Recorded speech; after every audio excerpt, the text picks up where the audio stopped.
Pernah ngalamin ini?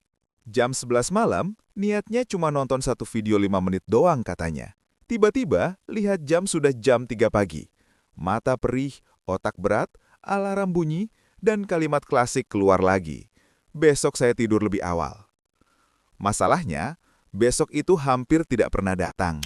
Yang bikin kesel selalu ada satu orang, entah teman kamu, entah bos kamu, atau manusia aneh di YouTube yang dengan santai bilang, saya tidur 5 jam aja dan bangun segar. Dan di kepala kamu muncul pertanyaan, ini orang bohong atau emang beda spesies?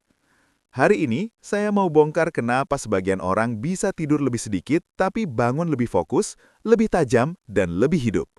Bukan mitos, bukan motivasi kosong. Ini sains, dan kita tidak mau menghancurkan tidur kita. Kita mau meretasnya dengan cerdas. Kenapa kamu bangun tidur masih merasa seperti ditabrak truk padahal sudah tidur 8 jam? Jawabannya sederhana, kamu hanya tidur tapi tidak pulih. Kesalahan terbesar kita adalah menganggap tidur itu seperti mengisi bensin mobil. Makin lama durasinya, makin penuh tangkinya. Padahal, tidur lebih mirip seperti proses update software di komputer. Kalau prosesnya terganggu di tengah jalan, sistemnya bakal error, meskipun kamu membiarkan komputernya menyala semalaman. Setiap malam, otak kita bergerak dalam siklus yang sangat presisi. Satu siklus rata-rata berlangsung sekitar 90 menit. Bayangkan ini seperti menaiki tangga menuju lantai bawah tanah yang gelap, lalu naik lagi ke atas. Deep sleep, lantai paling bawah. Ini adalah fase bengkel tubuh. Di sini tubuh kamu melepaskan hormon pertumbuhan, memperbaiki jaringan otot yang rusak, dan membuang racun-racun sisa metabolisme di otak, sistem limfatik. Kalau kamu kurang deep sleep, badan kamu akan terasa pegal dan imun kamu ambruk. REM sleep, fase mimpi. Ini adalah fase admin data. Di sini otak kamu menyortir informasi, merapikan memori, dan menajamkan kreativitas. Kalau kamu kurang fase ini, kamu bakal gampang lupa, emosional, dan sulit fokus di kantor. Masalahnya di mana? Kebanyakan dari kita menghancurkan siklus ini tanpa sadar. Paparan blue light, cahaya HP menipu otak kamu seolah-olah ini masih siang, sehingga hormon tidur, melatonin, tidak keluar. Akhirnya meskipun kamu tidur 9 jam, kamu hanya melayang di permukaan, tidak pernah benar-benar masuk ke deep sleep. Interupsi kafein. Kafein yang kamu minum jam 4 sore masih ada di darah kamu saat jam 11 malam. Ini membuat otak kamu tetap berisik meskipun mata sudah terpejam. Hasilnya, kamu bisa tidur lama tapi bangun tetap seperti zombie. Sebaliknya, kalau siklus tidur kamu rapi dan tidak terganggu, tubuh kamu bisa melakukan pemulihan penuh hanya dalam 4 hingga 5 siklus saja, sekitar 6 jam. Target kita bukan lagi tidur lebih lama. Target kita adalah merampingkan proses pemulihan agar setiap menit yang kita habiskan di tempat tidur benar-benar memberikan energi yang maksimal.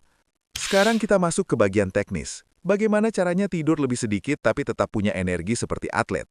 Ini bukan soal keajaiban, ini soal sistem.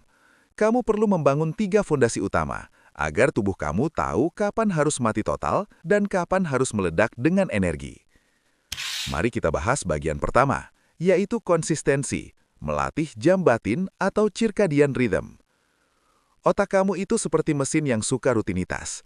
Kalau kamu tidur jam 10 malam di hari Senin, tapi jam 1 malam di hari Sabtu, otak kamu akan mengalami social jet lag.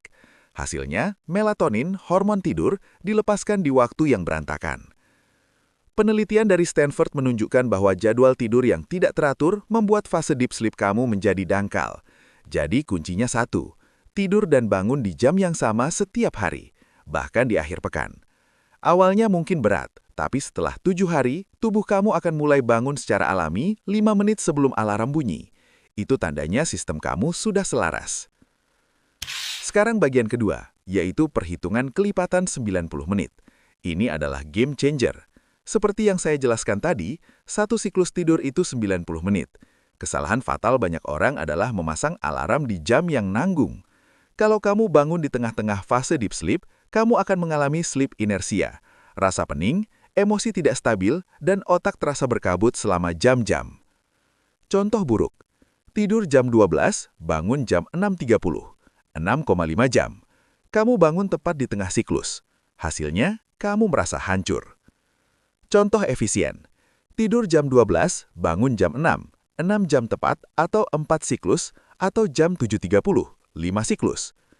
Pilihlah kelipatan 90 menit, 4,5 jam, 6 jam, atau 7,5 jam. Ingat, lebih baik tidur 6 jam berkualitas penuh daripada tidur 7 jam tapi bangun di saat yang salah. Sekarang bahas bagian ketiga, yaitu protokol shutdown 321. Ini adalah ritual transisi agar otak kamu tidak kaget saat masuk mode istirahat. Jangan harap bisa langsung tidur nyenyak kalau 5 detik sebelumnya kamu masih memikirkan pekerjaan atau scroll TikTok. Gunakan aturan ini. 3 jam sebelum tidur, stop makan berat. Biarkan sistem pencernaan kamu istirahat. Kalau perut sibuk mencerna, tubuh tidak bisa fokus melakukan pemulihan seluler. 2 jam sebelum tidur, stop pekerjaan. Berhenti memikirkan target, email, atau masalah. Otak perlu waktu untuk cooling down. Kalau kamu terus berpikir keras, suhu inti tubuh kamu tetap tinggi, padahal tidur butuh suhu tubuh yang turun. 1 jam sebelum tidur, no blue light. Matikan layar ponsel atau laptop. Cahaya biru itu racun bagi melatonin. Ganti dengan aktivitas analog, menulis jurnal, baca buku fisik, atau sekedar peregangan ringan. Banyak orang gagal paham. Mereka fokus memperbaiki malam hari, padahal kualitas tidur malam kamu sebenarnya ditentukan 16 jam sebelumnya, yaitu saat kamu pertama kali membuka mata. Pagi hari bukan cuma soal mulai kerja, tapi soal menyetel ulang jam biologis kamu. Kalau kamu bangun lalu scroll HP di kasur yang gelap, otak kamu akan bingung. Tubuh kamu tetap dalam mode setengah tidur, karena hormon melatonin, hormon kantuk, belum sepenuhnya berhenti diproduksi.